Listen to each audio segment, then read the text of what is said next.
The League of Women Voters is rooted in a 100-year history of fighting to strengthen our democracy, and we continue that fight today. We envision a democracy where every person has the desire, the right, the knowledge, and the confidence to participate. With that goal in mind, the League of Women Voters of the CSRA invited the candidates for the District 1 Richmond County Commissioner race to submit their video responses to 10 questions. We had responses from Michael Thurmond and Vaughn Pouncey. Question 1. Describe your education, training, and experience, and how have they prepared you to serve as a county commissioner? As someone that has a PhD in business, I feel that qualifies me to be your District 1 Commissioner, and let me explain that.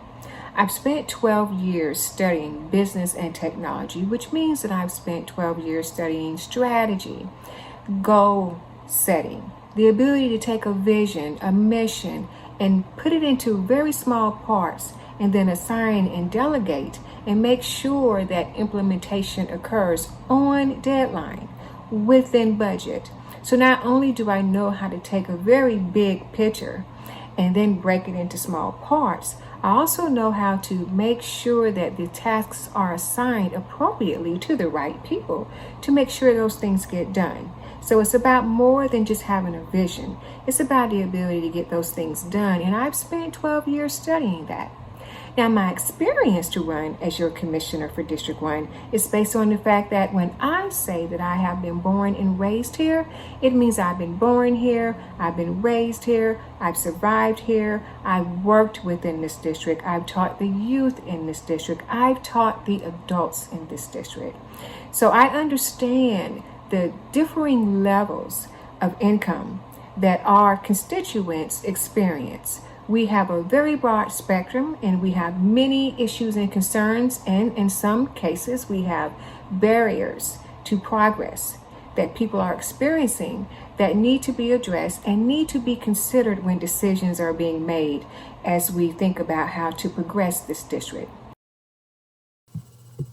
I grew up in South Augusta, and I attended Butler High School and Augusta College. While I was in college, I began working at UPS. Being at work every morning at 4 a.m., performing a job that was harder than any job I'd ever done before, taught me about responsibility and accountability. It also left me with a great feeling of accomplishment. At that time, I also had ambitions to buy a house. At 18, the only house I could afford was one no one else wanted in the Apple Valley neighborhood. What I didn't know about renovating, which was a lot, I learned from reading books and talking to others.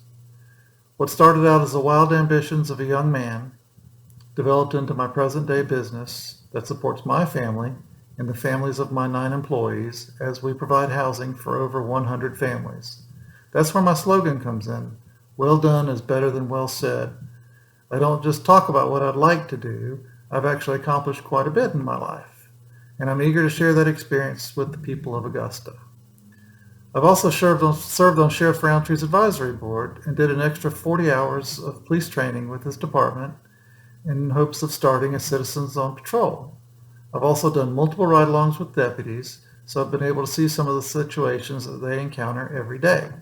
The past 3 years, I've served on the Housing and Community Development Board, which decides what nonprofits receive money and makes sure that they're held accountable. This position has given me great insight into how others can use the resources provided to the city, by the city, to use loans and grants available to turn a rundown house into their dream home. I believe all of these experiences have provided me with a unique skill set that makes me an ideal candidate for District 1 Commissioner. Question 2. What do you consider to be the role of the county commissioners in Augusta-Richmond County? And we take care of local government. Your commission body is in charge of local government, the things that the state does not address. So that's local ordinances. Now, do I think that's where that role should stop? No, I don't. I think that we also have the ability to collaborate and facilitate discussions very, very much needed discussions in this community. So the role is to take care of local government. We are elected into that particular position, but we also have the ability, I think, to leverage our positions and have some of those conversations on behalf of our district, or at least engage in initiating those discussions on behalf of our district. This job is like any other job.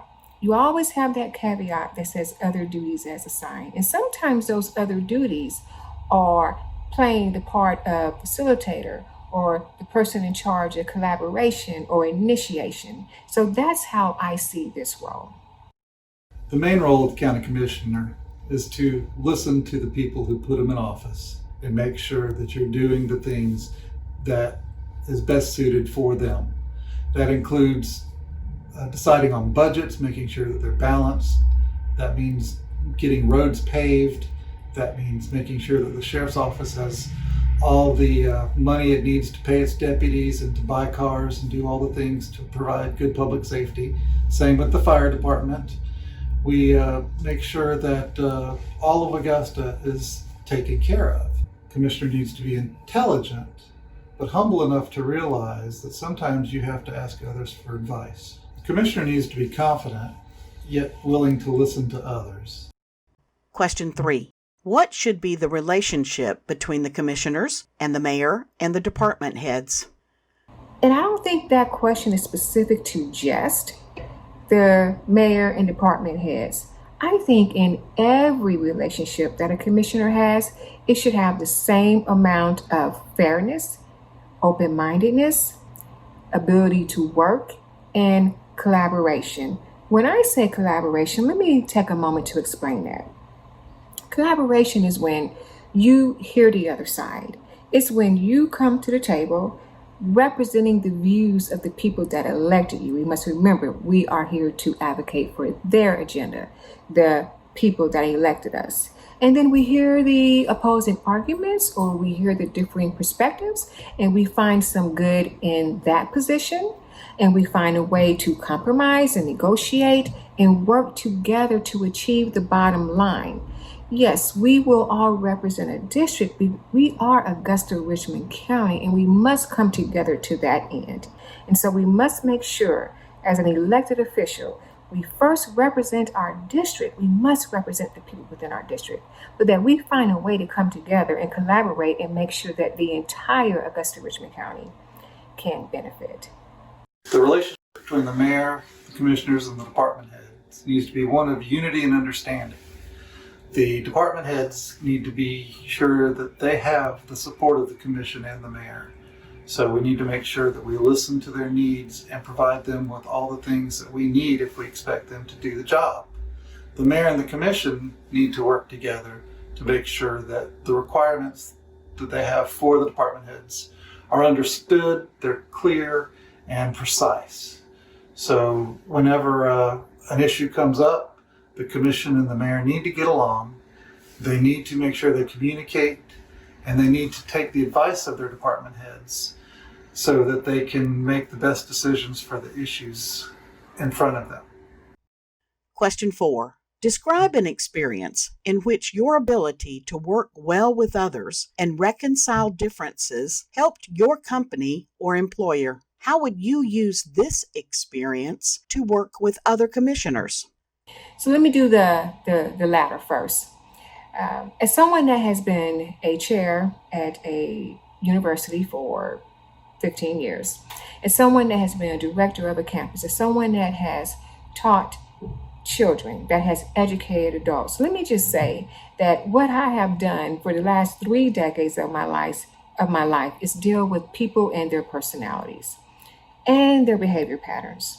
So when you're teaching a classroom, you have a gambit of cultural differences that you're dealing with, negotiation styles, learning styles that you're dealing with. When you are a chair of a university, you have full-time faculty, adjunct faculty, you have students that feel very, very good about their progress, but then you have students that are struggling. And then you have the administration, you have parents. I mean, you're dealing with so many different personalities and behaviors. So an example of how I've made all of that meld, well, let me just say, I've been successful in my career, and that speaks to the fact that I've been successful in being able to do my job.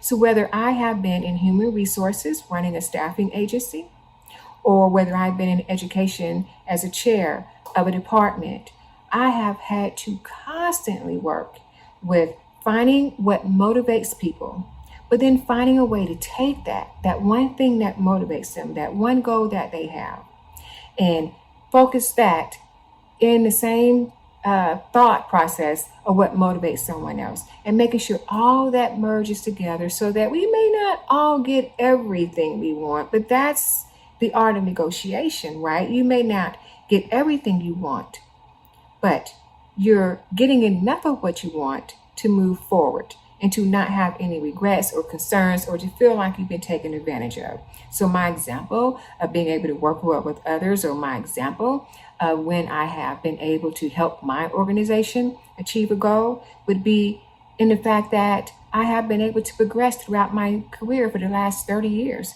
in progressively responsible roles. So it's not just about being called a professor. It's about being called a chair. It's not just about being called a manager.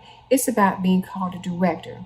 And through hard work and the ability to work well with others, I've been able to climb those ladders of progression, no matter what avenue my career has taken.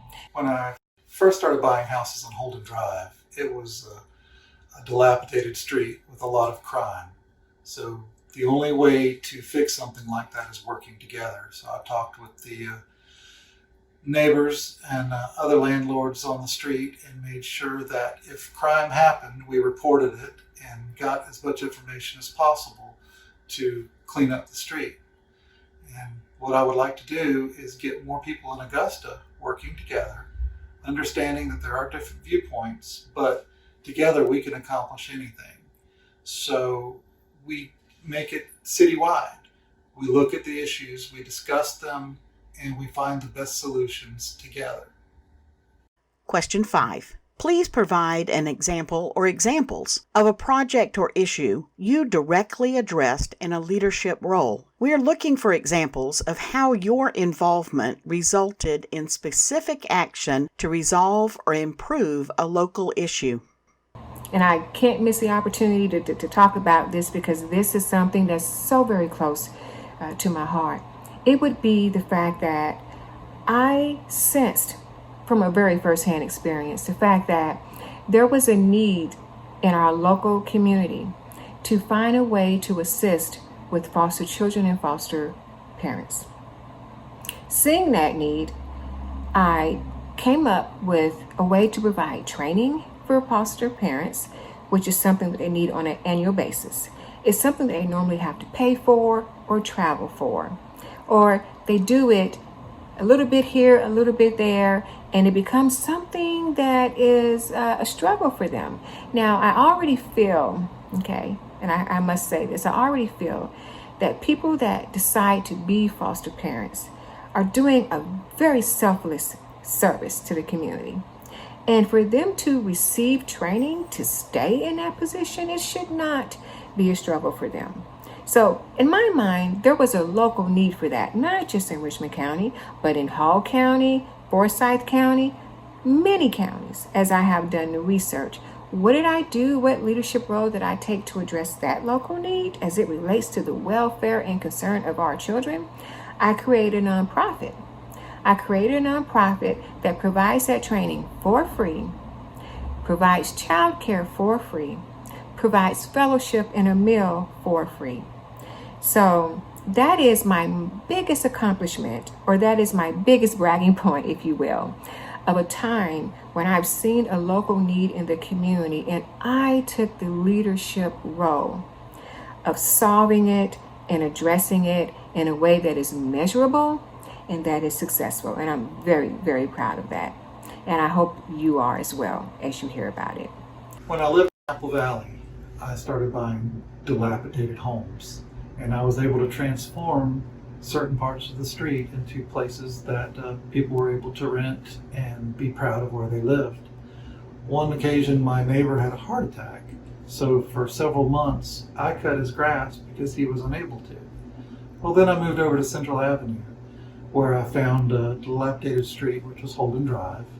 And there was a lot of crime, a lot of boarded up houses, and I was able to motivate the people that lived on the street to make a difference. Some people saw that I was fixing up my houses, so they fixed up theirs. I actually cut a lot of the grass of people who weren't able to or who just didn't want to, so that the entire street looked better. Being able to motivate others through your own actions is one of the best signs of a leader. And I've been doing that for over 30 years.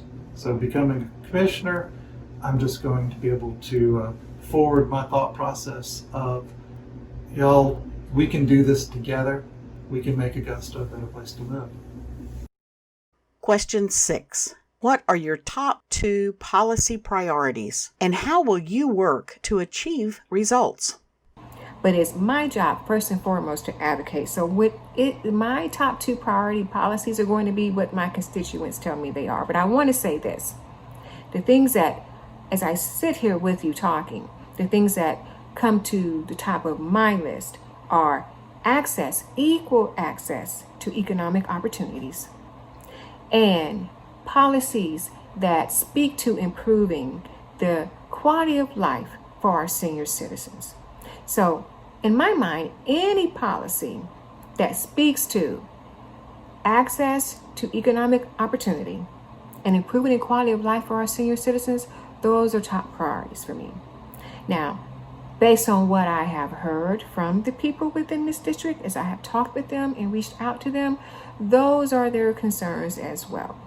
So those are the things that I would like to address. Now, how will I go about achieving some type of resolution? And this could be the researcher in me. I don't believe in reinventing the wheel as the first resort. I think that should be the last resort. And I say that to say, we should look at what has been done. We should look at what failed, what was successful, why it failed if it did. Sometimes we just need to take things a little bit further. Sometimes we just need to add just one more thing to the pot. And so I think we should learn from our history, which means we should look at what the commission has already done in those 2 areas. What has the commission already done as it relates to creating equal access to economic opportunity? And what has the commission already done as it relates to improving the quality of life for our senior citizens? And so we look at the successes and we carry those forward. We look at the failures and try and diagnose why those items failed and what we can do, if anything, to correct them and right-side them, and then carry those forward. But if needed, we start from scratch and square one, which means that we need to talk to people about those 2 areas. We need to talk to people and say, hey, what do you think has stood in the way of your access to economic opportunity? We need to talk to our senior citizens and say, hey, what are some of the things that you would like to see improved? It is not for us to just sit on the outside and come up with our ideas and solutions based on what our perception is. We must talk to the people. We must get their insight. We must get their input. So my first step would be to look at history, but to talk to the people. 2 of the most concerning issues for Richmond County are blight and safety. Well, blight I've already been doing a little on my own over the last 30 years. And what I want to do is motivate others to do just that. I need people to understand that they can go to the land bank and get houses for little to nothing. They just need to work hard to improve these houses. Working with the police and other entities, if they don't like the neighborhood, they can get it cleaned up. But as I said with the police, we need to make sure that the sheriff has all that he needs in order to perform his duties. He needs to make sure that his deputies are paid well. He needs to make sure that they have all the tools necessary to do their job. In many instances, we like to save a little money here, a little money there, and Augusta just cannot do that. Augusta doesn't need to pay for the revitalization all by itself. It needs to entice others to move into the area, buy some of these dilapidated homes, and make new ones for themselves. We need to make sure that we're respectful of the police and we know that we're working with them and they're there to serve us and we're there to serve them. Augusta's metropolitan area, unfortunately, has more calls and more crimes than the surrounding counties. However, we tend to pay our police officers less or just about the same amount as some of the other counties, yet they're working harder and are in more danger. So we need to make sure that our deputies know that we appreciate them, that we respect them. And one of the first ways of doing that is making sure that they are paid at or above what everyone else is. Question 7. Please name a decision the county has made in the last year that you either agree or disagree with, and specify why.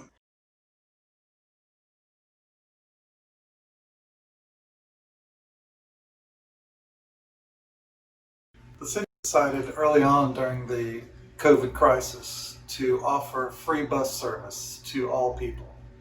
And that made a whole lot of sense. First off, you don't have to see the bus driver, don't have to touch the bus driver, so the bus driver's not going to get sick. Secondly, you still need to get around. So being able to get on the bus to go to the grocery store or get on the bus to go to work or to the doctor made it to where everybody's life wasn't as shut down as it would have otherwise. And thirdly, people were used to asking friends for rides or family for rides that didn't live with them. So even though we lose a little bit of money in fares, the amount of service you're providing to the community was far greater than any loss. So kudos to the mayor and to the commission for making this fantastic decision. Question 8. What do you see as the most pressing needs for infrastructure or capital projects in the county?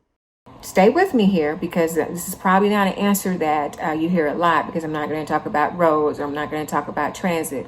I'm going to talk about communication, or the lack thereof of it. We need infrastructure in the way of a communication network. We need a network in place whereby all departments communicate with one another, whereby we find a way to get the word out to the people in the community of the decisions that are made, the proposals that are denied, the things we go forward with, allowing them to provide their input. We as commissioners will have access to more information, but it's our responsibility to put that out to our constituents in a way that is accessible and convenient for them. They should not have to take a Saturday to gain access. They should not have to take time off from work to gain access. We are here for them. So our communication network needs to be convenient and conducive to them. So that is the most pressing infrastructure need that I see. The need for a communication network whereby we are transparent and we get information out in a very basic but expedient way. Augusta really needs to focus on stormwater projects and road projects. East Augusta still gets flooded constantly when it rains. If you try going down Wrightsboro Road, you're running over potholes and dips, and we need to make sure that that gets taken care of. We have the money coming in stormwater fees. However, we are spending a lot of that money cutting grass and doing other things. I realize that cutting grass is important, but we need to rebid a lot of those so that we make sure we get qualified companies doing it for the most reasonable price. Question 9. What, in your opinion, is the biggest budget issue facing our county, and how, if elected, would you propose to address it? What, in my opinion, is the biggest budget issue? And I will just say, as you've heard me say before, the ability to work on the elimination of the food desert issue. Okay, so without having had one conversation with the commissioner about it, without having delved deep into the research and history of it all, what I know is that there is a need for us within District 1 and pretty much every district in Augusta-Richmond County to have access to healthy food sources. Now, if that can become a part of our budget, then I suggest that we make it a part of our budget, which will then make it the most pressing issue as far as I'm concerned. In my mind, health and welfare is already a part of our budget. In my mind, the ability to make sure that we can incentivize people to want to be a part of this community, to invest in our infrastructure of our physical assets, of having a grocery store is a part of our budget.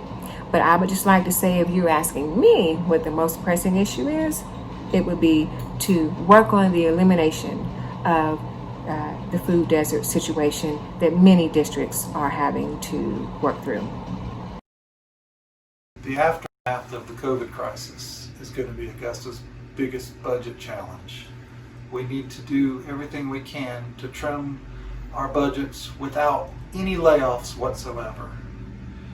We need to make sure that we have more money coming in by either attracting people to move to Augusta or making sure that people spend their money in Augusta, because sales tax dollars will help offset some of the problems that we have in our shortfalls.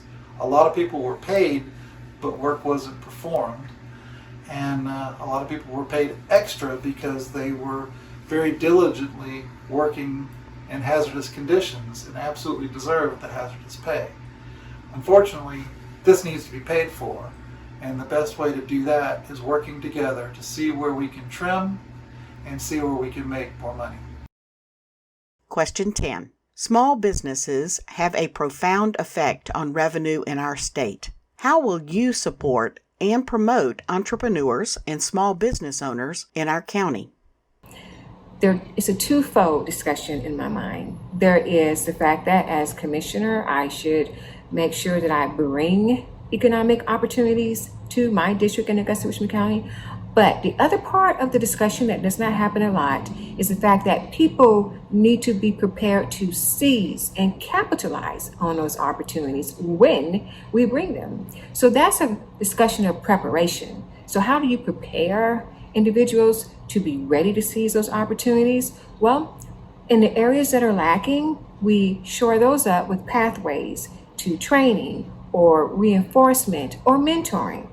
If you want to be an entrepreneur, if that is your dream, but you fear the risk, you fear whether or not you have the resources to make it happen, we need people that have already been successful mentoring our people that are making that decision.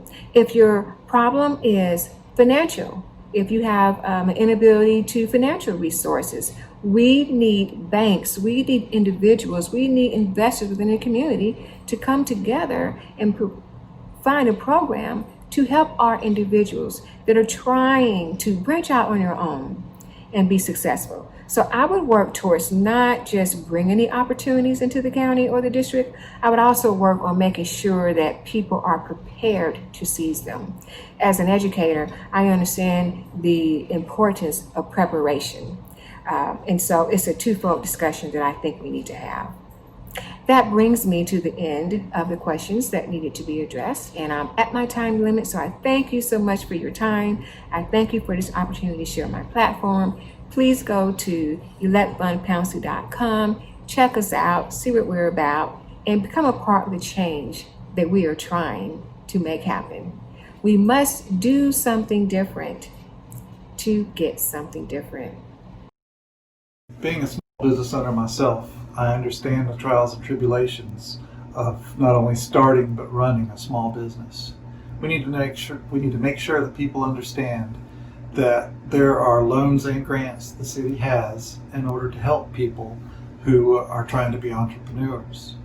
We need to make sure people understand the rules and they understand the guidelines for running a business, and we need to make sure that the city, in any case possible, hires small businesses to do some of the jobs the city needs.